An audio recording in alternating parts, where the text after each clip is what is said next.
Si James Yap ay isa sa PBA greats. Isa siya sa mga kaunting nakagawa ng multiple-time league MVP at finals MVP. Tinaguri ang man with a million moves, ika nga nila. Isa na dyan ang mga malulupit na one-hander shots at mga pamatay na crossover at sidestep. At isa nga sa greatest sidestep na nangyari sa kasaysayan ng PBA ay nanggaling dito kay James Yap taong 2006 kontra TNT.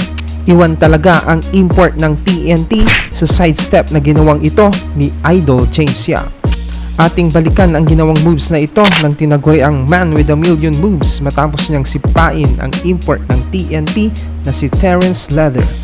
Ali Pig is not taking any chances. Here's Jordan Salvador. At kanina pa talaga sila nagtutulakan dito ni Terrence Leather. And Terrence Leather threw the ball at Jordan Salvador. And Terrence Leather's going after James Yap. Enrico Villanueva is being restrained by Ali Pig. And the entire Pure Food squad is getting on the case of Terrence Leather.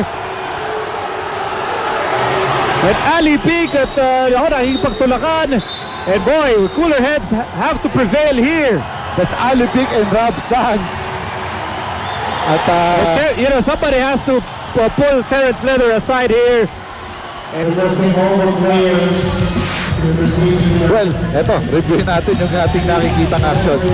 As usual, nagpo-poste nito si Jordan Salvador and Terrence Leather for the position. Eto dito, naghihiyawan na yung mga tao. No foul was called yet. Pero ito, a series of bumpings. Pang! Pang! Pang! And finally, the foul was called on Terrence Leather. At dito, nakagirian na po. Pero hindi pa yan. Ayun, pinato yung bola. So, ito, madami ng si James Yap, makikita natin mula sa likod. May binigay na konti kay Terrence Leather. Hindi rin nagustuhan yan. Ipapasa muna yung bola. Bibigay muna yung bola, pero ibabato ito. Technical foul na kagad, ay binato. So, technical foul na rin. Actually, yun. Sumenyos na si James Yap, nakakita, hinabol. Hindi inabot, pinipigilan na siya. Pero si Rico Villanueva, mamaya lulusot na dyan. Ayan, nakakita natin kanina yan. Si Rob Sands, ito. Aba, nandiyan lahat. Ayun, malino. There was a karate kick coming from James Yap from behind.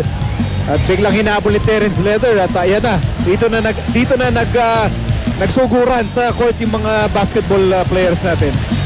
Yeah, Rob Sands, Noel Kilingen getting in the middle of the action there. And you can see Renner Netualo trying to pacify everybody here. Kasi Ali Pig, natatawa ko kay Ali Pig. He's trying to restrain all the attackers from the Pure Food.